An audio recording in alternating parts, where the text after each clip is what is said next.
Hello friends, good morning, सत श्री अकाल, नमस्कार। I am doctor Geetanjali. और आज हम जिस टॉपिक पे बात करने वाले हैं वो ये है कि हम डिटॉक्सिफिकेशन और इन सब चीजों पे बहुत पैसा खर्च कर देते हैं। हम सोचते हैं हमारी बॉडी में बहुत सारे टॉक्सिन्स जा रहे हैं, बट हम ये भूल जाते हैं कि कहीं ना कहीं उन टॉक्सिन्स के लिए हम खुद ही रिस्पॉन्सिबल हैं। हम हमारी जो किचन है उसी में कुछ ऐसे टॉक्सिन्स हैं जिनकी वजह से, कुछ ऐसे पॉइजन्स हैं जिनकी वजह से हम और हमारी फैमिली बीमारी के शिकार हो रहे हैं। तो जो कॉमन आजकल बीमारी है जिसके बारे में सब चर्चा करते हैं, सब बातें करते हैं, वो है डायबिटीज। डायबिटीज के अलावा ऐसी बहुत सी बीमारियां हैं जिनका हमें पता ही नहीं चलता कि हम खुद ही उसको अपने घर में लाने के लिए रिस्पॉन्सिबल हैं।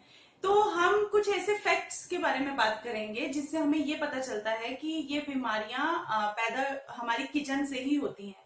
तो आपको मैं कुछ ऐसे पॉइजन्स, ऐसी कुछ चीजें बताऊंगी जो हमारी किचन से तुरंत बाहर होनी चाहिए। देखिए, अगर आप उसको बिल्कुल कट डाउन नहीं कर सकते हैं, क्योंकि हम एक इंडियन हैं, तो पहला जो नाम मैं लेती हूँ वो है गेहूं।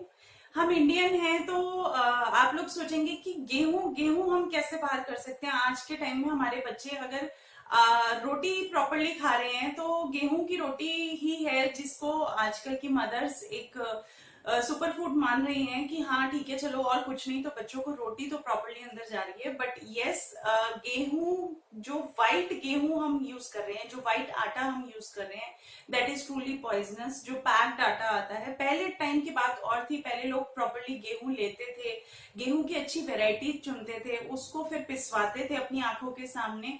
तो जो एक आटा तैयार होता था वो हल्का दरदरा होता था और उसके अंदर चोकर भी प्रॉपर मात्रा में होता था। और उसके अंदर मतलब वो जो आटा होता था वो लाइट ब्राउनिश मटमैले रंग का होता था। बट आजकल जो आटा आ रहा है एकदम व्हाइट होता है। हर किसी को व्हाइट रोटी खाना तो पसंद है, बट उसके पीछे का सच जानना किसी को पसंद नहीं है। तो गेहूं जो है, पैक्ड गेहूं, उसको आप हटा नहीं सकते, कट डाउन नहीं कर सकते, तो प्लीज उसको कम कीजिए। उसकी जगह आप मल्टीग्रेन यूज कीजिए, जैसे ज्वार, बाजरा और ये सारे जो आजकल आटा जो जिसका आटा मार्केट में अवेलेबल है, आप वो भी ऑप्ट कर सकते हैं। तो पहली चीज ये हो गई। दूसरी चीज हो गई, मैं आपकी किचन के कुछ ऐसे यूटेंसिल्स के बारे में बात करना चाहूंगी। जैसे अब आजकल ट्रेंड में है कि एल्यूमिनियम को लोग अपनी लाइफ से कट ऑफ करते जा रहे हैं और स्टील पे ज्यादा फोकस है, जिसमें कि कुकर तक आता है। लोग स्टील के कुकर प्रेफर करने लगे हैं। ऐसा क्यों है? क्या आपने जानने की कोशिश की है? जो एल्यूमिनियम है उसका कुछ कुछ पार्ट, जब हम उसमें कोई चीज बॉईल करते हैं तो बीइंग अ मेटल, उसका कुछ कुछ पार्ट खाने के साथ उस तत्वों में मिलके हमारे फूड के थ्रू हमारे अंदर जाता है, विच इज टोटली हार्मफुल। जिस तरीके से आयरन को माना जाता है कि अगर आप आयरन की कढ़ाई में कुछ बना के खाते हैं तो वो आपका हीमोग्लोबिन रेज करता है। तो आप लोग समझदार हैं, आप लोग सोच सकते हैं कि एल्यूमिनियम आपको नुकसान पहुंचा रहा है। जब प्लास्टिक के लिए इतनी अवेयरनेस है कि प्लास्टिक की जो आइटम्स है वो ना यूज की जाए, क्योंकि प्लास्टिक में अगर हम खाना गर्म कर रहे हैं तो उसके थ्रू प्लास्टिक हमारे अंदर जा रहा है, तो एल्यूमिनियम के लिए भी सेम ही धारणा बनी हुई है। तो लोग आजकल स्टील यूज करने लगे हैं। अब स्टील यूज करने लगे हैं तो मेरे को उससे कोई प्रॉब्लम नहीं है, बट मैं आपको जो बताने वाली हूँ वो है आपका प्रेशर कुकर। जब आप एक ऑफिस में प्रेशर के अंडर काम नहीं कर सकते तो प्रेशर कुकर में बना खाना आप कैसे खा सकते हैं? मेरे एक दूर के रिलेटिव थे, मैं उनके बारे में बताती हूँ। उनकी किचन में कभी भी प्रेशर कुकर में खाना नहीं बनाया गया। उनका ये मानना था कि प्रेशर कुकर में खाना पकता नहीं है। आप कहेंगे कि दाल, हम ऐसा तो नहीं है कि हम जो दाल बना रहे हैं वो हम कच्ची अपनी फैमिली को सर्व कर रहे हैं। दाल अच्छे से पकी होती है, दाल पकी होती है, लेकिन दाल के सारे न्यूट्रिएंट्स जा चुके होते हैं, इवेपोरेट हो चुके होते हैं, दाल के अंदर कुछ नहीं बचा होता। तो आप जो चीज खा रहे हैं प्रेशर कुकर में बनी हुई, वो यूजलेस है। अगर आप उसी को हांडी में बनाएंगे, मिट्टी की हांडी आजकल किसी के पास नहीं है, बट यस, अगर कोई दाल पैदा होती है, उसको पकने में इतना टाइम लेती है, वो प्लांट बनने में इतना टाइम लेता है, तो क्या उसको पकाने के लिए हम कुछ समय नहीं उस पर स्पेंड कर सकते? प्रेशर कुकर में तुरंत रखा, कुकर 5-10 मिनट में सीटी आई, बॉईल होके दाल तैयार। बट अगर आप उसको थोड़ा टाइम देंगे तो आप खुद रियलाइज करेंगे। आप सैटरडे संडे में ये एक्सपेरिमेंट करके देखिए, अगर आपके पास वीकडेज में टाइम नहीं है, आप दाल को अच्छे से पकाइए, कढ़ाई में पकाइए, खुले बर्तन में पकाइए, मिट्टी की हांडी में पकाइए, और आप उसके स्वाद को देखिए, एक अलग टाइप का ही स्वाद आएगा। तो फ्रेंड्स, सबसे इंपॉर्टेंट चीज ये है कि प्रेशर में रह के कोई भी काम नहीं कर सकता, चाहे वो वर्क प्लेस हो चाहे घर। तो फिर अगर आप जो सब्जी खा रहे हैं जिससे आप न्यूट्रिएंट्स एक्सपेक्ट कर रहे हैं, वो प्रेशर में रह के आपको न्यूट्रिएंट्स की फुलफिलमेंट कैसे कर सकता है? तो प्रेशर कुकर को अवॉइड कीजिए। कट डाउन नहीं कर सकते तो कम करना शुरू कीजिए। दूसरी चीज है वीट। वीट में आपको बता चुकी। दूसरी चीज है मैदा। मैदा जो है, व्हाइट फ्लोर हमेशा नुकसान करता है। मैदे के लिए मुझे आपको ज्यादा कुछ बताने की जरूरत नहीं है। मैदा आके हमारी आंतों में जमा हो जाता है और उसको क्लियर होने में भी बहुत ज्यादा टाइम लगता है कंपैरेटिवली अदर फूड्स।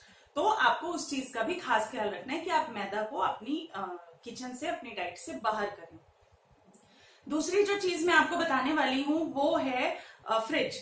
आपको अपनी किचन से फ्रिज को आउट करना है। फ्रिज आउट करने का मतलब ये है, आप बोलेंगे हमें गर्मी लगती है, हम ठंडे पानी के बिना नहीं रह सकते, तो आप मटके का इस्तेमाल कीजिए। मिट्टी के बर्तन का आप जितना अपनी किचन में उपयोग करेंगे उतना अच्छा है। मटके का पानी पीना बहुत हेल्दी माना गया है। और फ्रिज के अंदर जो भी चीज, आप सब्जी उतनी ही बनाइए जितनी आपकी हाथों हाथ यूटिलाइज हो जाए। आप कोशिश कीजिए फ्रिज में सामान कम रखना पड़े। फ्रिज में जो भी आप सामान रखते हैं उसकी जितनी भी न्यूट्रिशनल वैल्यू है वो बिल्कुल पुअर हो जाती है, बिल्कुल डाउन हो जाती है। तो आप फ्रिज को, क्योंकि हमारे अंदर दोस्तों आपको पता होगा, आपने जठराग्नि का नाम सुना होगा। जब भी हम कोई खाना खाते हैं हमारे अंदर जठराग्नि प्रज्वलित होती है। जब जठराग्नि अग्नि है वो जलती है, उसके ऊपर आप फ्रिज की कोई चीज डालेंगे तो आप समझदार हैं कि कितना नुकसान हो सकता है उस चीज से। तो आपको फ्रिज के यूज को कट डाउन करना है अपनी लाइफ से। दूसरी चीज जिस पे मैं फोकस करना चाहती हूँ वो है चीनी। चीनी, शुगर को आज की डेट में स्लो पॉइजन माना जा रहा है। शुगर हमें और हमारे बच्चों को कितना नुकसान पहुंचा रही है। हम चाय में, दूध में, हर चीज में शुगर यूज कर रहे हैं। शुगर को रिप्लेस कर दीजिए गुड़ से, जैगरी से। गुड़ आपको बहुत फायदा पहुंचाता है। आप अगर डायबिटीज के पेशेंट भी हैं तो आप गुड़ से बनी चीजें खाएंगे तो आपको उतना नुकसान नहीं होगा जितना आपको शुगर से नुकसान होगा।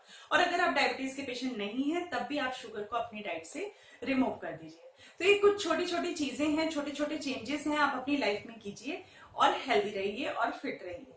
Thank you. और अगर आपको मेरी वीडियो पसंद आई है तो प्लीज इसे लाइक और शेयर जरूर कीजिए ताकि ज्यादा से ज्यादा लोगों तक ये इन्फॉर्मेशन पहुंच सके। धन्यवाद।